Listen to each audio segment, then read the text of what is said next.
তোমাদেরকে এমন একটা টেকনিক দেখাবো যার মাধ্যমে তোমরা তোমাদের অনেক পুরনো ছবি, যেটা 4 বছর 5 বছর 6 বছর আগে ডিলিট হয়ে গিয়েছে, সেই ছবি আবার মোবাইলে কিভাবে ফিরিয়ে আনতে পারবে। ভিডিওটা দেখতে থাকো। আমি এখন চলে যাব আমার মোবাইল স্ক্রিনে এবং দেখাবো কিভাবে জিনিসটা মোবাইল দিয়ে করতে হয়। তো চলো মোবাইল স্ক্রিনে চলে যাবো।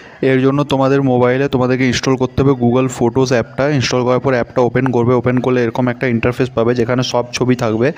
খুব স্ক্রোল ডাউন করতে হবে নিচের দিকে, একদম শেষে চলে আসতে হবে, তাহলে অটোমেটিক দেখতে হবে এখানে ছবিগুলো চলে এসেছে। এটা দেখতে পাচ্ছি আমরা 2017 সালের যে পুরনো ছবি সেটাও এখানে দেখতে পাচ্ছি। এছাড়াও এখানে আছে 2018 সালের ছবি, 19 সালের ছবি। এত পুরনো ছবি এখানে কিন্তু অটোমেটিকভাবে সব চলে এসেছে। এবং কেউ যদি চায় গুগল ক্রোম ব্রাউজারের সাহায্যে করতে, তো ক্রোম ব্রাউজারটা ওপেন করতে হবে এবং এখানে টাইপ করতে হবে গুগল ফটোস। টাইপ করার পর ওখানে সার্চ যখন দেবেন, সার্চ দিলেই চলে আসবে প্রথম যে ওয়েবসাইটটা, ওর নিচে যে সাইন ইন অপশানটা আছে ওখানে ক্লিক করতে হবে। ক্লিক করার পর এই পেজটা চলে আসবে। এই পেজটার ওপরের বাঁ দিকে 3টে লাইনে ক্লিক করার পর সেটিং আসবে। সেটিংটা ওপেন করতে হবে এবং এখানে একটা অপশান আছে সাজেশন। সাজেশনের মধ্যে গিয়ে আনসেভড ক্রিয়েশন বলে একটা অপশান পাবে, ওখানে গেলেই সব ছবি দেখতে হবে। থ্যাংক ইউ, ফলো করে দিন।